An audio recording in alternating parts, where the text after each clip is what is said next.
नमस्कार। मैं विपिन कुमार, अनुदेशक टर्नर, राजकीय औद्योगिक प्रशिक्षण संस्थान कोंच जाला हूँ। औद्योगिक प्रशिक्षण संस्थानों के व्यवसाय टर्नर के विषय सैद्धांतिक के प्रसंग माइक्रोमीटर के बारे में आज मैं प्रशिक्षण प्रदान करूंगा। चलिए, सबसे पहले है माइक्रोमीटर का परिचय। माइक्रोमीटर एक मापक यंत्र है। मापक यंत्र मतलब माइक्रोमीटर के द्वारा हम क्या करते हैं, किसी भी वस्तु कार्यखंड की माप लेते हैं। माइक्रोमीटर एक सूक्ष्म मापी यंत्र है जो कि बहुत ही यथार्थ, दैट मीन्स एक्यूरेट माप देता है। माइक्रोमीटर से जो माप ली जाती है वो बहुत ही एक्यूरेट होती है। माइक्रोमीटर की अगर खोज की बात करें, आविष्कार की बात करें, तो माइक्रोमीटर की जो खोज की थी वो जीन पाल्मर ने 1848 में की थी। जीन पाल्मर जो थे वो एक फ्रांसीसी नागरिक थे, फ्रांस के रहने वाले थे, परंतु उन्होंने जो माइक्रोमीटर की खोज की थी वो अमेरिका में रहते हुए की। अब जो उन्होंने माइक्रोमीटर बनाया था उस पे 1877 में और 1885 में सुधार किए गए, और उन सुधारों को सुधार करने के बाद ही आज जो हम आधुनिक माइक्रोमीटर यूज कर रहे हैं वो जीन पाल्मर का जो माइक्रोमीटर था उस पे सुधार करने के बाद में जो माइक्रोमीटर तैयार किया गया वही हमारा आधुनिक माइक्रोमीटर है। अब माइक्रोमीटर जो होता है वो बना किस मटेरियल का होता है? माइक्रोमीटर जो होता है वो इनवार स्टील का बना होता है, लेकिन कई माइक्रोमीटर ऐसे भी होते हैं जो फोज स्टील या कास्ट आयरन के भी बने होते हैं। चलिए, परिचय के बाद है, अब हम आते हैं कि माइक्रोमीटर की संरचना, माइक्रोमीटर दिखता कैसा है, उसके कौन कौन से भाग होते हैं, इसके बारे में हम यहाँ पे विस्तृत जानकारी प्राप्त करेंगे। चलिए, माइक्रोमीटर की अगर हम बात करें तो माइक्रोमीटर में कई पार्ट्स होते हैं, कई चीजें होती हैं, जैसे फ्रेम होता है, एनविल होता है, स्पिंडल होता है, लाकनट होता है, स्लीव होती है, या उसी को हब भी बोलते हैं या उसको बैरल भी बोला जाता है। उसमें थिम्बल होता है, रैचेट, स्टाफ भी होता है। जैसे इसकी अगर हम संरचना की बात करें तो ये है हमारा माइक्रोमीटर। ये चलिए, इसको अगर हम ध्यान से देखेंगे तो सबसे पहली चीज आती है उसका फ्रेम। ये चीज जो आप नीचे की देख रहे हैं ना, ये चीज, ये उसका क्या कहलाती है? फ्रेम। ये अंग्रेजी वर्ड के सी की तरह बना होता है। जैसे अंग्रेजी वर्ड में आपने देखा होगा सी का जो आकार होता है वही सेम आकार माइक्रोमीटर के फेस का होता है, फ्रेम का, सॉरी, फ्रेम का सी आकार होता है, सी आकार का बना होता है। ये जो फ्रेम होता है ये इनवार स्टील का या तो फोज स्टील का या तो कास्ट आयरन का बना होता है। माइक्रोमीटर का जो फ्रेम होता है इसी पे उस माइक्रोमीटर की रेंज एवं उस माइक्रोमीटर का लीस्ट काउंट, जिसको हम बोलते हैं अल्पतमांक, मतलब जो छोटी से छोटी दूरी उसके द्वारा, जो छोटी से छोटी माप उसके द्वारा मापी जा सकती है वो उसका अल्पतमांक कहलाती है। तो यहाँ पे हम देखेंगे, देखिए फ्रेम पे दिया हुआ है 0 से 25 mm, मतलब 0 से 25 mm तक की माप हम इसके माध्यम से ले सकते हैं। और इसके ऊपर लिखा हुआ 0.01 mm, ये क्या है? इसका लीस्ट काउंट है, अल्पतमांक है। तो माइक्रोमीटर का जो फ्रेम होता है उस पे लीस्ट काउंट और उसकी रेंज, मापन की जो रेंज होती है वो फ्रेम पे लिखी होती है। इसके बाद अब हम बात करते हैं, आप इधर का जो ये हिस्सा देख रहे हैं, ये वाली चीज, ये क्या है? इसका एनविल, इसको बोला जाता है एनविल। जिस वस्तु की, जिस कार्यखंड की हमें माप लेनी होती है उसको क्या करते हैं? इसी एनविल पे रखते हैं। अब जो एनविल होती है, एनविल को जो टिप होती है, टिप का मतलब जिस सरफेस पे कार्यखंड या वस्तु रखी जाती है उसको टिप बोला जाता है। तो जो हमारी एनविल होती है उसकी जो ये टिप होती है ये कार्बाइड की बनी होती है। इसका एक रीजन होता है, कार्बाइड का क्यों बनाते हैं? कार्बाइड का इसलिए बनाते हैं कि इसमें घिसने की वजह से ये खराब ना हो, इसलिए इसको हम कार्बाइड की बनाते हैं। चलिए, इसके बाद इधर का जो पोर्शन देख रहे हैं आप, ये राड जो दिख रही है इसको बोला जाता है स्पिंडल। स्पिंडल पे क्या होता है, इस पे चूड़ियां कटी होती हैं। वर्कपीस को या जॉब को हम एनविल और स्पिंडल के बीच में ही फंसाते हैं। जो हमारा स्पिंडल होता है ये फॉरवर्ड एंड बैकवर्ड मतलब आगे पीछे मोशन करता है। इस पे क्या होता है, बाहरी चूड़ियां कटी होती हैं। ठीक है, जैसे हम इसको घुमाते हैं हमारा स्पिंडल क्या है, आगे पीछे मूव करता है। इसके बाद इसमें लगा होता है लॉक नट। ये चीज जो देख रहे हैं ये क्या है, लॉक नट।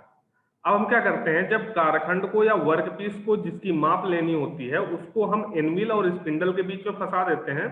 फंसाने के बाद में क्या करते हैं, लॉक नट के द्वारा इसको लॉक कर देते हैं, जिससे कि हमारा जो स्पिंडल है वो अब हिले ना, जो डिस्टेंस है वो कांस्टेंट रहे। इसलिए हम ये लॉक नट लगाया जाता है कि लॉक नट को जब लॉक कर देंगे तो अब अगर आप इसको रोटेट ही नहीं होगा, मतलब स्पिंडल आगे पीछे मूव नहीं होगा। इसके बाद हम बात करते हैं स्लीव की। स्लीव या बैरल या हब, ये चीज जो देख रहे हैं ये चीज, इसको क्या बोला जाता है, स्लीव या हब भी बोला जाता है और इसको हम बैरल भी बोलते हैं। इस पे क्या होता है, इस पे आंतरिक चूड़ियां कटी होती हैं। आंतरिक चूड़ियां कटी होती हैं और जो हमारा हब होता है या जो बैरल या स्लीव होता है इस पे आप देखेंगे इस पे स्केल बनी होती है। बीच की जो सीधी लाइन होती है इसको हम बोलते हैं डॉटम लाइन या रेफरेंस लाइन, और इस पे हमारी स्केल बनी होती है, खांचे कटे होते हैं, लाइनें बनी होती हैं, इनको बोला जाता है ग्रेजुएशन। इसके बाद अब हम बात करते हैं नेक्स्ट पार्ट की। ये वाला जो पोर्शन आप देख रहे हैं जो घूमता है ये हमारा कहलाता है थिम्बल। थिम्बल, इस पे भी क्या होता है, आंतरिक चूड़ियां कटी होती हैं और इस पे ये चीज आप पोर्शन देख रहे हैं ये हमारी इस पे नर्लिंग की जाती है। ये जो पोर्शन देख रहे हैं, खुरदुरा भाग देख रहे हैं, इसको बोला जाता है नर्लिंग। इस पे नर्लिंग किस लिए करते हैं, नर्लिंग इसलिए करते हैं जिससे कि हमारी पकड़ मजबूत रहे, जिससे हमारी पकड़ मजबूत रहे। अब थिम्बल का जो आगे का पोर्शन होता है, ये वाला पोर्शन होता है, ये बीवेल एज होता है। बीवेल एज का मतलब इसकी जो परिधि होती है, इसकी जो गोलाई होती है, उस गोलाई पे हमारी क्या होती है, स्केल बनी होती है। ठीक है, इसके बाद सबसे लास्ट का पोर्शन जो होता है इसको बोला जाता है रैचेट स्टॉप।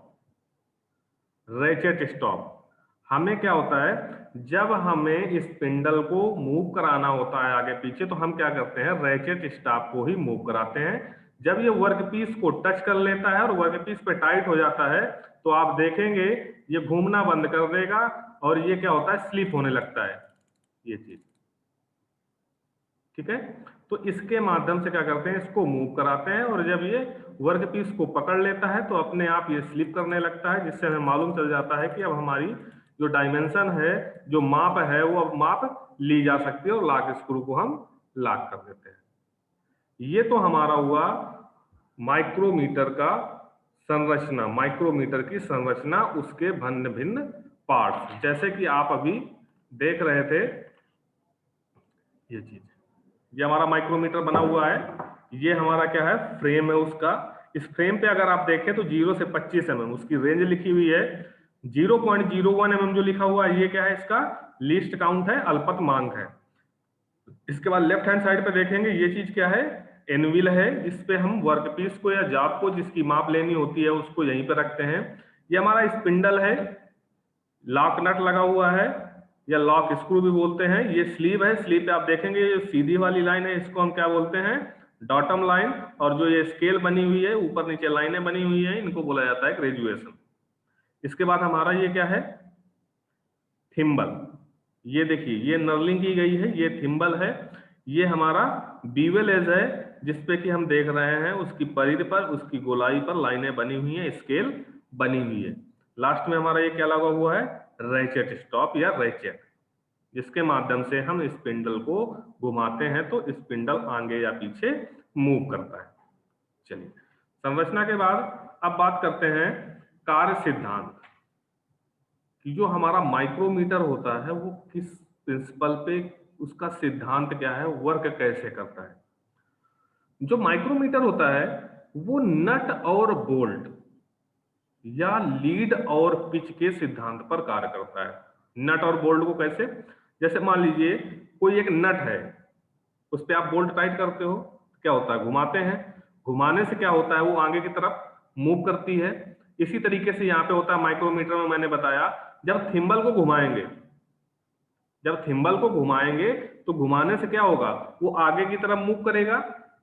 वही सिद्ध वर्किंग प्रिंसिपल है इसका माइक्रोमीटर का। ये नट और बोल्ट के या लीड और पिच के सिद्धांत पर कार्य करता है। चलिए यहाँ पे दो वर्ड आए हैं, लीड और पिच। इसको समझ लेते हैं कि लीड क्या चीज होती है और पिच क्या चीज होती है। जैसे कोई चूड़ी होती है, चूड़ी मतलब थ्रेड, थ्रेड की बात करें तो एक चूड़ी से, एक चूड़ी के सेंटर से दूसरी चूड़ी के सेंटर के बीच की जो दूरी होती है वो हमारी पिच कहलाती है। भाई नट बोल्ट होता है तो नट पे क्या होता है, चूड़ी तो कटी होती है, बोल्ट पे क्या होता है, चूड़ी तो कटी होती है। तो पिच क्या होती है, एक चूड़ी के सेंटर से दूसरी चूड़ी के सेंटर के बीच की जो दूरी होती है वो पिच कहलाती है। ठीक है, अब बात करते हैं लीड की। अब जब हम क्या करेंगे, चूड़ी को एक पूरा चक्कर घुमाते हैं तो वो जितनी दूरी मूव करती है, या कहें बोल्ट को एक चक्कर जब घुमाएंगे तो वो जितनी डिस्टेंस मूव करेगी, जितनी दूरी आगे या पीछे जाएगी, वो उसकी लीड कहलाती है।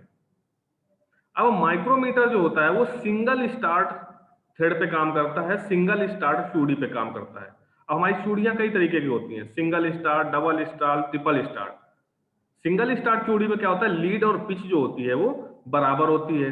डबल स्टार्ट होगी, दो जगह से शुरू होगी, तो उसमें क्या होता है, लीड जो होता है वो पिच का दोगुना होता है। ट्रिपल स्टार्ट में क्या होता है, लीड जो होता है वो पिच का तिगुना होता है। तो माइक्रोमीटर जो काम करता है वो सिंगल स्टार्ट चूड़ी पे काम करता है, सिंगल स्टार्ट थ्रेड के सिद्धांत पे काम करता है। तो माइक्रोमीटर को मैंने बताया नट और बोल्ट के सिद्धांत पर, नट बोल्ट जैसे काम करते हैं उसी तरीके से काम करता है। जैसे अगर नट को स्थिर रख के बोल्ट को एक चक्कर पूरा घुमाया जाए तो वो अपनी पिच के बराबर, मतलब एक चूड़ी ही तो आगे जाएगा, एक चूड़ी से दूसरी चूड़ी के सेंटर के बीच की दूरी हो गई।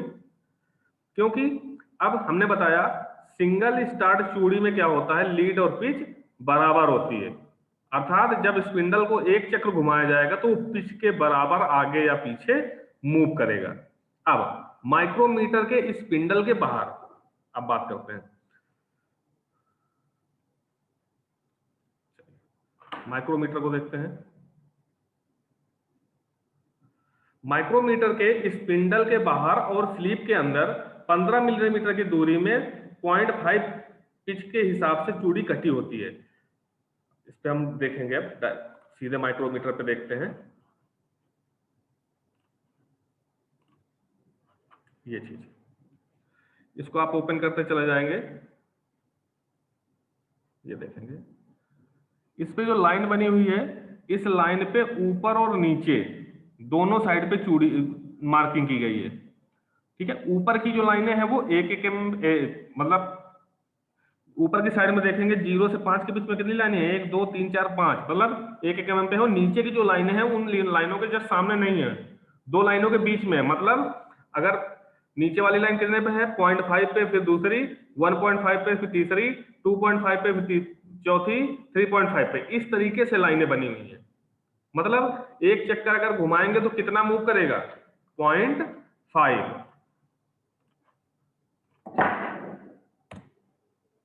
अब देखते हैं माइक्रोमीटर का अल्पतमांक या माइक्रोमीटर का लीस्ट काउंट। अब दो पद्धतियां होती हैं, पिछले अध्याय में मैंने वर्नियर कैलिपर जब बताया था तो मैंने बताया था यहाँ पे मापन की दो पद्धतियां होती हैं, एक ब्रिटिश और एक मीट्रिक। ब्रिटिश में क्या होता है, जो मापन होता है वो इंच में होता है, और जो मीट्रिक होता है उसमें मापन जो हमारा होता है वो मिलीमीटर में होता है। चलिए अब ब्रिटिश पद्धति में अल्पतमांक निकालना है। तो ब्रिटिश माइक्रोमीटर में स्पिंडल और स्लीव या बैरल जो मैंने बताया था के अंदर 1 इंच की दूरी में 40 चूड़ियां सिंगल स्टार्ट की कटी होती हैं। ब्रिटिश माइक्रोमीटर जो होता है उसमें बैरल के अंदर 1 इंच की दूरी पे, ध्यान दीजिएगा, 1 इंच की दूरी पे 40 चूड़ियां कटी होती हैं। ठीक है, तो 1 इंच पे 40 चूड़ियां कटी है, मतलब एक चक्कर घुमाएंगे तो उसका पिच या लीड कितना हो जाएगा, 1/40 इंच। ठीक है, अब स्पिंडल को एक चक्कर घुमाने पर 1/40 इंच आगे बढ़ेगा। जब स्पिंडल पूरा एक चक्कर घूमेगा तो कितना आगे बढ़ेगा, 1/40 इंच। अब थिम्बल पे कितने भाग होते हैं, थिम्बल पे जो ये स्केल बनी होती है इसके कितने भाग होते हैं, 25 भाग होते हैं। आप काउंट करिएगा 0 से लेकर, तो आपको मिलेंगे यहाँ पे 25 भाग। तो थिम्बल पे कितने भाग हो गए, 25। तो थिम्बल के एक भाग की दूरी कितनी हो जाएगी, थिम्बल को घुमाते हैं तभी तो स्पिंडल आगे बढ़ता है। तो थिम्बल को जब एक चक्कर पूरा घुमाएंगे तो थिम्बल कितना आगे बढ़ रहा है, 1/40 इंच। थिम्बल में भाग कितने हैं, 25। तो एक भाग कितने के बराबर हो जाएगा, 1/40 इंटू 1/25। भाई 25 भाग मूव करते हैं 1/40, तो एक भाग कितना मूव करेगा, 1/40 इंटू 1/25, मतलब 1/1000, या कह सकते हैं 1/1000। इसकी वैल्यू क्या आ जाएगी, सॉल्व करेंगे 0.001 इंच। अर्थात जो माइक्रोमीटर होता है उसका ब्रिटिश पद्धति में या इंच में अल्पतमांक या लिस्ट काउंट कितना हो जाएगा, 0.001 इंच। क्या आगे है, मीट्रिक पद्धति में अल्पतमांक, मतलब एमएम में। अब मीट्रिक जो माइक्रोमीटर होता है उसकी स्लीव पर 50 मिलीमीटर की दूरी में 0.5 मिलीमीटर के पिच के सिंगल स्टार थ्रेड कटे होते हैं। आपको मैंने बताया कि जो इसकी स्लीव होती है, मैंने दिखाया था, यहां से ध्यान से देखिएगा, इसकी जो स्लीव होती है, स्लीव में कितने 0.55 मिनिमम कितने का खांचा है, 0.5 का, नीचे की साइड में। नीचे की साइड में मैंने अभी बताया था कि जो भाग बने हुए हैं कितने कितने के बने हैं, 0.55 के। तो अब देखेंगे हम, तो हमारा जो 25 मिलीमीटर की दूरी है, 0 से 25 का अगर माइक्रोमीटर है तो कितने खांचे होंगे, 25 मिलीमीटर तक ही हो तो होंगे। तो 25 मिलीमीटर की दूरी में जो एक खांचा बना हुआ है वो 0.5 का बना हुआ है। अर्थात अब थिम्बल को एक चक्कर घुमाएंगे, जब एक चक्कर पूरा घुमाएंगे तो वो कितना मूव करेगा आगे या पीछे, 0.5 मिलीमीटर, या बोले 1/2 मिलीमीटर। जब थिम्बल को एक चक्कर घुमाया जाता है पूरा तो वो कितना 0.5 या 1/2 मिलीमीटर तय करता है। अब बात करते हैं थिम्बल में भाग कितने होते हैं। मीट्रिक माइक्रोमीटर जब आप देखेंगे तो उस पर आप देखेंगे कि इसका जो थिम्बल होता है इसमें 50 भाग होते हैं। कितने भाग होते हैं, 50 भाग। तो थिम्बल के जो 50 भाग हैं वो कितनी दूरी तय कर रहे हैं एक चक्कर लगाने पे, 1/2 मिलीमीटर। थिम्बल को जब पूरा एक चक्कर घुमाया जाएगा, एक राउंड घुमाया जाएगा, तो वो कितनी दूरी तय करेगा, 1/2 या 0.5 मिलीमीटर। तो थिम्बल का एक भाग कितने के बराबर हो जाएगा, 1/2 इंटू 1/50, चूंकि 50 भाग है थिम्बल में, तो 1/2 इंटू 1/50 करें कितना आ जाएगा, 1/100 मिलीमीटर, या कह सकते हैं इसकी वैल्यू कितनी आएगी, 0.01 मिलीमीटर। तो मीट्रिक पद्धति में जो हमारा माइक्रोमीटर होता है इसका अल्पतमांक क्या हो गया, 0.01 मिलीमीटर। ये तो निकालने का तरीका हो गया। अगर फार्मूले की बात करें कि अगर अल्पतमांक का सूत्र क्या होता है, तो माइक्रोमीटर में अल्पतमांक का सूत्र होता है माइक्रोमीटर की पिच, मतलब एक चक्कर घुमाने में कितना मूव करेगा, बटे कुल थिम्बल डिवीजन। ठीक है, इसके बाद अब माइक्रोमीटर जो होता है इससे जब हम मापन करते हैं, जब रीडिंग लेते हैं, तो इसके एग्जाम्पल को समझ लेते हैं, रीडिंग कैसे देखी जाती है, कैसे निकालते हैं। जैसे आप देख रहे होंगे सबसे ऊपर 1 नंबर डायग्राम पे आप देखेंगे, तो अब यहाँ पे हमको रीडिंग लेनी है। जो कॉन्सेप्ट है वो सेम है जैसे मैंने वर्नियर कैलिपर में बताया था। अगर हमें माइक्रोमीटर से रीडिंग लेनी है तो हम कैसे रीडिंग लेंगे, सबसे पहले मेन स्केल या स्लीव की रीडिंग ले लेंगे, या बैरल बोलते हैं उसको, बैरल के खांचे जितने हमें दिख रहे हैं एक्चुअल में, प्लस माइक्रोमीटर का अल्पतमांक इनटू थिम्बल के डिवीजनों की संख्या, थिम्बल के उस भाग की संख्या जो कि हमारी स्लीव के या बैरल की डेटम लाइन से मिल रही है। जैसे यहाँ पे आप देखिएगा ध्यान से, सबसे पहले तो हम ये देखेंगे कि इस वाले माइक्रोमीटर में आप देखेंगे नीचे की साइड में 1-1 mm है और ऊपर की साइड में जो देखेंगे किसी भी लाइन पे मैच नहीं कर रहे हैं, दो लाइनों के बीच पे आ रहा है, ये कितने कितने के हैं, 0.5 के। और जो ये सीधी लाइन आप देख रहे हैं बैरल पे, ये वाली लाइन, ये हमारी क्या है, डेटम लाइन। अब सबसे ऊपर वाले पे हमको देखना है कि रीडिंग क्या आएगी। चलिए सबसे पहले 1-1 mm के खांचे देखते हैं, ये 5, 6, 7 पूरे 7 दिख रहे हैं। 7 के बाद ऊपर ध्यान से देखेंगे, 7 के बाद कोई भी लाइन नहीं दिख रही है ना, मतलब 0.5 वाली लाइन नहीं है, अभी नहीं दिख रही है। तो ये कितना हो गया, 7। तो बैरल की रीडिंग कितनी हो गई, 7 प्लस। अब हम देखेंगे कि थिम्बल का कौन सा डिवीजन, कौन सा भाग हमारी डेटम लाइन के जस्ट सीध में आ रहा है। चलिए यहां से काउंट करेंगे, 35, 36, 37। 37 वाली लाइन सीधे एकदम सीध में आ रही है हमारी थिम्बल डेटम लाइन के, तो ये 37 डिवीजन हो गए। तो अब इसमें क्या करेंगे, अल्पतमांक से गुणा कराएंगे, कितना आ जाएगा, 37 इंटू 0.01, 0.37। तो इसकी टोटल रीडिंग क्या हो जाएगी, बैरल की रीडिंग प्लस थिम्बल की रीडिंग। तो बैरल की रीडिंग कितनी हो गई, 7 प्लस थिम्बल की रीडिंग कितनी हो गई, 0.37। तो रीडिंग वैल्यू क्या हो जाएगी, 7.37 mm। ठीक। अब सेकंड डायग्राम में आइए, सेकंड एग्जांपल में आइए। अब आप इस पे ध्यान से देखिएगा, ऊपर के साइड में दिए हुए हैं 1-1 mm के खांचे, मतलब नीचे वाले क्या हैं, 0.5 के। चलिए ऊपर वाले में देखिएगा, 5 यहां हो गया, 6, 7 तो हमें 1-1 mm वाले दिख रहे हैं। 7 के बाद नीचे के साइड में आप देखेंगे 0.5 वाला दिख रहा है, दिख रहा है, मतलब 0.5 का एक खांचा दिख रहा है, मतलब 7 ऊपर वाला मेन हो गया 7 और 0.5 ये दिख रहा है, तो 7.5 हो गया। तो ये देखिए दिया हुआ है, ये मेन, सॉरी ये चीज 7 प्लस 0.5 प्लस, अब देखेंगे थिम्बल में कौन सी लाइन डेटम लाइन के सामने आ रही है, ये लाइन को मिलाएंगे, 20, 21, 22, 23, 24, मतलब 24 वाली लाइन मिल रही है। तो उसकी वैल्यू क्या हो जाएगी, अल्पतमांक से गुणा करा देंगे तो 0.24, मतलब टोटल रीडिंग क्या हो जाएगी, 7 प्लस 0.5 प्लस 0.24। ये टोटल कितना हो जाएगा, 7.74 mm। ठीक है। इसके बाद अब आते हैं माइक्रोमीटर के प्रकार, कि माइक्रोमीटर होते कितने प्रकार के हैं। सामान्यतः माइक्रोमीटर जो है वो बहुत सारे प्रकार के होते हैं, लेकिन कुछ महत्वपूर्ण माइक्रोमीटर जो हैं उनके बारे में मैंने यहाँ पे चर्चा की है। जैसे आउटसाइड माइक्रोमीटर, आउटसाइड माइक्रोमीटर किस लिए होता है, आउटर डायमेंशन को लेने के लिए, आउटर माप को लेने के लिए। इनसाइड माइक्रोमीटर होता है, इससे हम क्या करते हैं, आंतरिक माप लेते हैं। वर्नियर माइक्रोमीटर, वर्नियर माइक्रोमीटर से क्या होता है, और भी ज्यादा एक्यूरेसी के साथ हम माप को ले सकते हैं। इसमें वर्नियर स्केल भी बनी होती है। या स्क्रू थ्रेड माइक्रोमीटर, मतलब दो स्क्रू के बीच की, दो चूड़ियों के बीच की दूरी निकालने के लिए, या हम कहें लीड निकालने के लिए, या कहें पिच निकालने के लिए हम स्क्रू थ्रेड माइक्रोमीटर यूज करते हैं। इसके बाद अब आधुनिक माइक्रोमीटर है डिजिटल माइक्रोमीटर।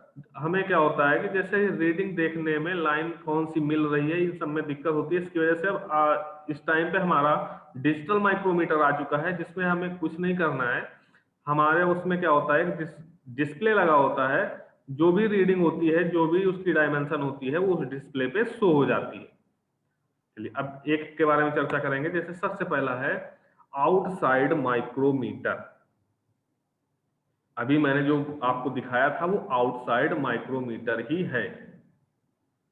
अभी मैंने जो आपको दिखाया था, आप एक बार फिर से देख सकते हैं। ये जो आप देख रहे हैं माइक्रोमीटर, ये हमारा क्या है, एक आउटसाइड माइक्रोमीटर है। इसके द्वारा हम क्या करते हैं, बाहरी माप लेते हैं, बाहरी माप को ही मापा जाता है। ये हमारा आउटसाइड माइक्रोमीटर है। अब हम बात करेंगे आउटसाइड माइक्रोमीटर। आउटसाइड माइक्रोमीटर जो होता है वो किसी भी कारखंड या वर्कपीस के व्यास अथवा मोटाई को मापने के लिए यूज किया जाता है। किसी भी कारखंड या वर्कपीस की मोटाई या उसका बाहरी व्यास मापने के लिए हम यूज करते हैं आउटसाइड माइक्रोमीटर को। इसके बाद अगला है इनसाइड माइक्रोमीटर। हमने अभी बताया था इनसाइड माइक्रोमीटर जो होता है वो किस काम के लिए यूज किया जाता है। इनसाइड माइक्रोमीटर किसी भी कारखंड की अंदरूनी माप, अंदरूनी माप को मापने के लिए किया जाता है।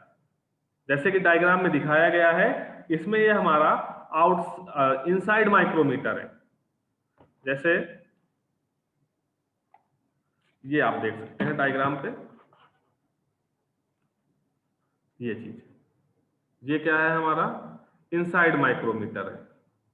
ये देख रहे हैं दोनों फेसेस, ये दोनों वो हैं सरफेसेस हैं, मतलब ये एक साइड में एनविल है और एक साइड में क्या है हमारा स्पिंडल है। ये हमारा इनसाइड माइक्रोमीटर है, इसके द्वारा हम क्या करते हैं अंदरूनी माप को माप सकते हैं, अंदरूनी माप मापी जाती है। इसके बाद है vernier micrometer. Vernier micrometer, vernier micrometer जो होता है वो इनसाइड या आउटसाइड दोनों प्रकार के हो सकते हैं। इनसाइड माइक्रोमीटर में भी वर्नियर स्केल होती है, आती है वर्नियर माइक्रोमीटर में, और आउटसाइड माइक्रोमीटर में भी वर्नियर स्केल में माइक्रोमीटर आते हैं।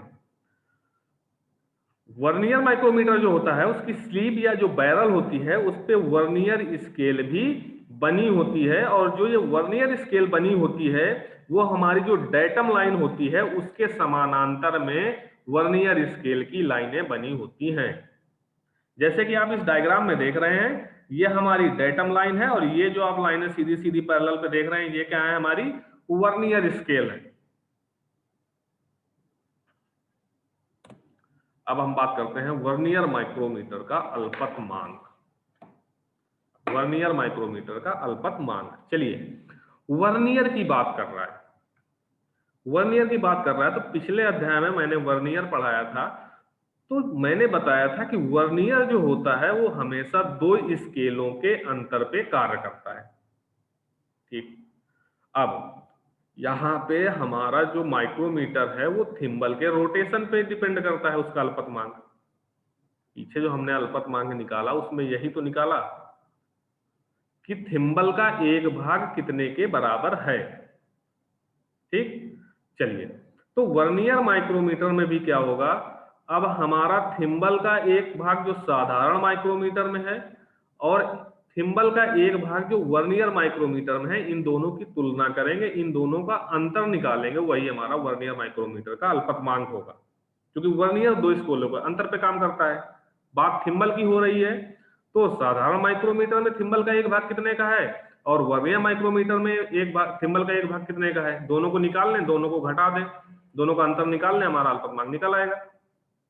चलिए तो वर्नियर माइक्रोमीटर का अल्पतमांक, अब आप देखेंगे जो हमारी बैरल होती है या जो स्लीव होती है उस पे वर्नियर की 10 लाइनें होती हैं, 10 लाइनें खिंची होती हैं, और आप ध्यान से अगर देखेंगे तो आप ये पाएंगे कि वर्नियर की वो जो 10 लाइनें हैं वो थिम्बल के 9 भागों के बराबर होती हैं।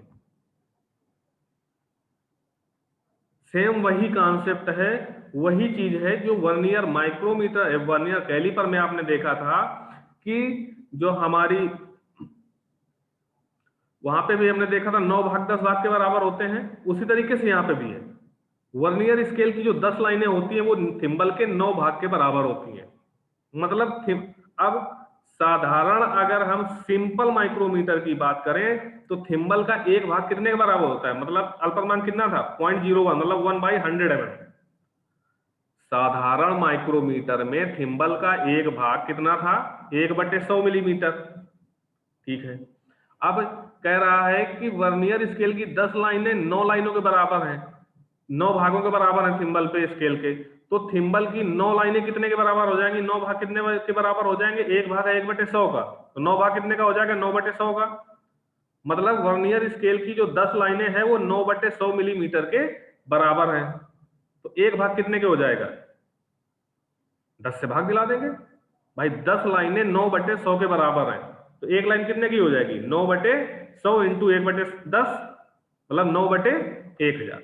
मतलब वर्नियर माइक्रोमीटर में अगर बात करें तो थिम्बल का एक भाग कितने के बराबर है 9/100, सॉरी वर्नियर माइक्रोमीटर की अगर बात करें तो वर्नियर स्केल थिम्बल का एक भाग कितने के बराबर है 9/1000 मिलीमीटर, और साधारण माइक्रोमीटर में थिम्बल का एक भाग कितने के बराबर है 1/100 मिलीमीटर। तो अब वर्नियर माइक्रोमीटर का अल्पतमांक क्या हो जाएगा, दोनों घटा देंगे, मतलब साधारण का 1/100 माइनस वर्नियर में 1/9/1000, तो ये कितना आ जाएगा 1/1000, मतलब 0.001 मिलीमीटर। ये तो हमारा हो गया वर्नियर माइक्रोमीटर का अल्पतमांक। अब बात करते हैं वर्नियर माइक्रोमीटर से मापन के उदाहरण, मापन के एग्जाम्पल की वर्नियर माइक्रोमीटर से रीडिंग कैसे लेते हैं। चलिए, अब यहां पे वर्नियर स्केल भी होगी, तो 3 स्केलें यहां देखनी है। कौन कौन सी? एक तो बैरल की स्केल जो मेन स्केल है, दूसरी थिम्बल की स्केल, और तीसरी वर्नियर स्केल। जैसे सबसे पहले ऊपर वाले एग्जांपल में, पहले वाले एग्जांपल में आप देखेंगे ध्यान से, तो पहले सबसे पहले मेन रीडिंग देखेंगे। मेन स्केल कितने खुल रहे हैं यहाँ पे? 1 2 3 4 5, 5 तो बड़ी लाइनें हो गई। छोटी वाली कितनी लाइन दिख रही? 1, मतलब 5.5। भाई छोटी वाली लाइन मेन में कितनी होती है? 0.5 की, तो ये कितना हो गया? 5.5 यहां तक हो गया। अब आते हैं हम थिम्बल। थिम्बल में कौन सी लाइन एकदम सीध में आ रही है? 25 26 27 28वीं लाइन, 28वीं लाइन आ रही है। अब थिम्बल का एक भाग कितने का होता है? 0.01 का, तो 28 भाग कितने के हो जाएंगे? 0.28 के। वो चीज ये लिख दी गई है, ये देखिए। इसके बाद अब आते हैं वर्नियर में। अब वर्नियर में देखेंगे कौन सी लाइन थिम्बल की लाइन के एकदम सीध में आ रही है। जैसे वर्नियर कैलिपर में हम चेक करते थे मेन स्केल और वर्नियर स्केल का कौन सा भाग, कौन सी लाइन एकदम सीध में आती है, उसी तरीके से हम यहाँ पे भी देखेंगे कि वर्नियर स्केल की कौन सी लाइन थिम्बल की किस लाइन के एकदम सीध में आती है। तो अगर हम डायग्राम में देखें तो इस डेटम लाइन के बाद ये कौन सी लाइन है? 1 2 3, तीसरी लाइन एकदम सीध में आ रही है, ये आ रही है, तीसरी लाइन हो गई। अब इसका अल्पतमांक कितना है? 0.001, तो 3 भागों की संख्या कितनी हो गई? 0.003। अब हम क्या करेंगे? सबको जोड़ देंगे और इसकी रीडिंग निकल आएगी। ठीक इसी तरीके से जैसे आप नीचे वाले क्वेश्चन में देखें, नीचे वाले एग्जांपल पे देखें, इसकी रीडिंग लेनी है, तो सबसे पहले मेन पे स्टार्ट करते हैं। मेन रीडिंग प्लस थिम्बल की रीडिंग प्लस वर्नियर की रीडिंग। सबसे पहले मेन रीडिंग। मेन रीडिंग में देखेंगे बड़ी वाली लाइनें कितनी खुली है? 3 यहां तक हो गया। इसके बाद 1 2 3, ठीक है,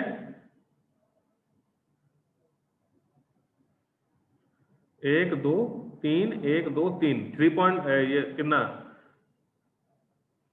अब एक से कितने भाग हैं? 1 2 3 4, 4 भाग है एक पे, तो इस पे क्या करना पड़ेगा? ये रीडिंग अब देखें कितनी आ जाएगी? 0.3।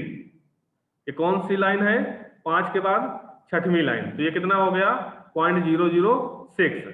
अब वर्नियर कौन सी लाइन मिल रही? पहली लाइन, तो 0.0001। अब इसको ध्यान से देखिए, इस तरीके इसमें जो लाइन दी हुई है वो इंच में है, मतलब मीट्रिक पद्धति का है, ठीक है, इसलिए आपको समझने में दिक्कत हो रही है, मीट्रिक पद्धति है। इसके बाद अगला है screw thread micrometer. Screw thread micrometer मैंने बताया, स्क्रू थ्रेड माइक्रोमीटर को जो एनविल और जो स्पेंडल की फेस होती है वो केनिकल शंक्वाकार होती है।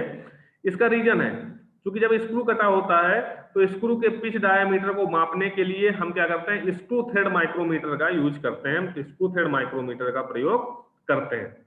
जैसे कि आप डायग्राम पे देख सकते हैं, इसकी जो एनविल है और जो स्पिंडल है दोनों कोनिकल शेप में है, शंक्वाकार है, जिससे कि वो थ्रेड के दो थ्रेड के बीच में प्रवेश कर सके। स्क्रू थ्रेड माइक्रोमीटर के द्वारा पिच डायामीटर मापा जाता है। इसके बाद अगला है डिजिटल माइक्रोमीटर, या इसको हम आधुनिक माइक्रोमीटर के नाम से भी जानते हैं। डिजिटल माइक्रोमीटर या आधुनिक माइक्रोमीटर जो होता है, इसमें इलेक्ट्रॉनिक डिजिटल डिस्प्ले लगा होता है। जैसे कि आप डायग्राम पे देख सकते हैं, ये चीज जो आपको दिखाई दे रही है ये इलेक्ट्रॉनिक डिजिटल डिस्प्ले है। इस पे एक चीज का और फायदा होता है, माइक्रोमीटर को हम किसी भी पोजीशन पे जीरो रीडिंग पर सेट कर सकते हैं। ये देखिए, इस पे अगर आप ध्यान से देखें तो ये लिखा हुआ है offset, on set, of set. हम यह कर सकते हैं, इस बटन को दबाएंगे तो ये अपने आप जीरो पे सेट हो जाएगा और वहां से हम रीडिंग माप सकते हैं। इसके बाद अब है माइक्रोमीटर में कौन कौन सी त्रुटियां होती हैं। माइक्रोमीटर में हमारी शून्य त्रुटि होती है, जीरो एरर। अब समझते हैं जीरो एरर होती क्या चीज है। किसको कहते हैं जीरो एरर? माइक्रोमीटर के स्पिंडल और एनविल के फेस, जैसे आप दिखाएंगे यहां पे,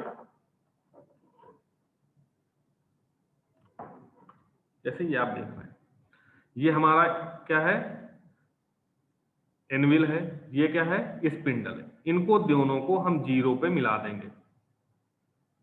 हम क्या करेंगे, जीरो पे मिला देंगे, थिम्बल को घुमाएंगे तो हमारा स्पिंडल आगे जाएगा। जब इसको हम जीरो पे सेट कर देंगे तो हमें ये देखना होता है कि जीरो एरर होती क्या चीज है। जब हमने इसको जीरो पे सेट कर दिया है तो होना क्या चाहिए, जो हमारी डेटम लाइन है वो थिम्बल के जीरो के एकदम सामने आनी चाहिए। अगर माइक्रोमीटर में कोई भी एरर नहीं है तो जो थिम्बल की जीरो लाइन है वो स्लीव या बैरल की डेटम लाइन के एकदम सीध में आना चाहिए। अब अगर सीध में नहीं आ रहा है तो क्या होगा, अगर एकदम सीध में नहीं आ रहा है, आगे है या पीछे है, तो यही चीज जीरो एरर या शून्य त्रुटि कहलाती है। क्या चीज शून्य त्रुटि कहलाती है? अगर हमारी बैरल की या स्लीव की जो डेटम लाइन है वो थिम्बल के जीरो की लाइन के जस्ट सामने नहीं आ रहा है, कब? जबकि हम एनविल को और स्पिंडल को आपस में मिला दें। एनविल और स्पिंडल को आप आपस में मिला दीजिए। अगर बैरल की डेटम लाइन और थिम्बल का जीरो की लाइन एक सीध में आती है तो मतलब उस माइक्रोमीटर में कोई भी एरर नहीं है, कोई भी त्रुटि नहीं है।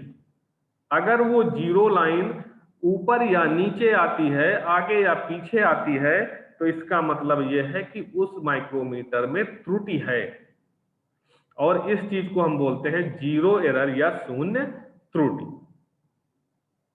अब शून्य त्रुटि जो होती है वो दो तरीके की होती है, धनात्मक और ऋणात्मक, means positive error and negative error. जैसे हम धनात्मक त्रुटि की बात करें, पॉजिटिव एरर की बात करें, पॉजिटिव एरर क्या होता है? हमने बताया कि जो डेटम लाइन है वो थिम्बल के जीरो के सामने नहीं आएगी, आगे या पीछे आएगी, या क्या है, थिम्बल का जो जीरो है वो डेटम लाइन के आगे या पीछे आ रहा है, त्रुटि है। अब इसी त्रुटि को दो तरीके से डिफाइन किया गया है, धनात्मक एवं ऋणात्मक, पॉजिटिव एंड निगेटिव। अब अगर थिम्बल का जीरो बैरल या स्लीव की डेटम लाइन के पीछे रह जाता है तो वो कहलाती है धनात्मक त्रुटि। क्या चीज? अगर थिम्बल का जीरो डेटम लाइन के पीछे रह जाता है तो धनात्मक त्रुटि कहलाती है। अब है ऋणात्मक त्रुटि। ऋणात्मक त्रुटि क्या होती है? अगर थिम्बल का जीरो वो बैरल की या स्लीव की जो हमारी डेटम लाइन है उसके आगे निकल जाता है तो वो कहलाती है ऋणात्मक त्रुटि। समझ में आ गया होगा? इसके बाद ये टॉपिक जो है हमारा माइक्रोमीटर का यहीं से समाप्त होता है। मैं आशा करता हूं कि आज मैंने जो माइक्रोमीटर पे प्रशिक्षण प्रदान किया गया है वो आपके भविष्य के लिए, आपके लिए लाभदायी होगा, आपके उज्जवल भविष्य के लिए कारगर साबित होगा। इसी के साथ धन्यवाद।